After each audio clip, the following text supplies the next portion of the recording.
வணக்கம் நேயர்களே. மிதுன ராசிக்காரர்களுக்கு இந்த புத்தாண்டு எப்படி இருக்க போகிறது என்பதை இந்த வீடியோ பதிவில் காணலாம்.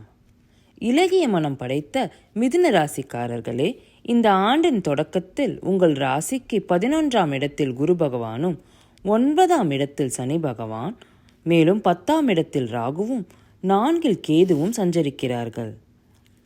கடந்த சில வருடங்களாகவே அஷ்டம சனியால் மனக்குழப்பங்களும் உடல்நலக் குறைவிலும் நீங்கள் அவதிப்பட்டிருப்பீர்கள். கடந்த வருடம் நிகழ்ந்த சனி பெயர்ச்சிக்கு பின் உங்களது அஷ்டம சனி விலகி இருக்கும். பாக்கியஸ்தானத்தில் இருக்கும் சனி பகவான் பல நன்மைகளை அருளுவார். வெளிநாடு வாய்ப்பு உங்கள் தொழில் மூலமாகவும் அல்லது மேற்படிப்பு மூலம் அமையப்பெறும். செய்யும் தொழிலில் நல்ல லாபத்தை அடைவீர்கள். லாபஸ்தானத்தில் உள்ள குரு பகவான் விரயஸ்தானத்திற்கு மே மாதத்தில் பெயர்ச்சியாகிறார்.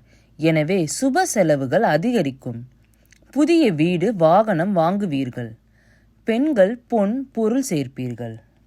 12ஆம் இடத்தில் இருக்கும் குரு உங்கள் ராசியிலிருந்து சுகஸ்தானம், சத்ருஸ்தானம் மற்றும் அஷ்டமஸ்தானத்தை பார்வையிடுகிறார். எனவே எதிரிகளின் தொல்லைகள் விலகும். மனதில் தெளிவு பிறந்து பயம் விலகும். சுகஸ்தானத்தை பார்ப்பதால் தாயாரிடம் இருந்த கருத்து வேறுபாடு விலகும். புதிய நிலம் வாங்குவீர்கள். குரு பார்வை பெற்ற ஸ்தானங்கள் அனைத்தும் நன்மையை பெறும். மேலும் உங்கள் ராசிக்கு 10இல் இருக்கும் ராகு வலிமையான பலன்களை தருவார். புதிய தொழில் தொடங்குவீர்கள். அதில் நல்ல லாபமும் பெறுவீர்கள். 4இல் இருக்கும் கேதுவால் வெளிநாடு பயணம் ஏற்படலாம். இந்த வருட தொடக்கத்தில் இருந்தே நல்ல முன்னேற்றங்களை காண்பீர்கள். மே மாதத்திற்கு பிறகு பல யோகங்களை அடைவீர்கள். பணவரவு அதிகரிக்கும். அதே சமயத்தில் உங்களுக்கு செலவுகளும் ஏற்படலாம். எனவே கவனமாக இருங்கள். பொதுவாக இந்த வருடம் முழுவதும் உங்களுக்கு 80% யோகம் அமையும். இதுவரை சொல்லப்பட்ட பலன்கள் பொது பலன்கள் ஆகும்.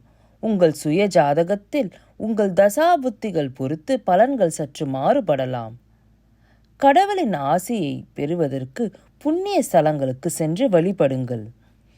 ஏழை எளியவர்களுக்கு உதவுங்கள். இந்த வீடியோ பதிவு உங்களுக்கு பிடித்திருந்தால் லைக் செய்யவும், உங்கள் நண்பர்களிடம் ஷேர் செய்யவும். மேலும் தொடர்ந்து எங்கள் வீடியோ பதிவுகளை பெற எங்கள் சேனலை சப்ஸ்கிரைப் செய்து கொள்ளுங்கள். நன்றி, வணக்கம்.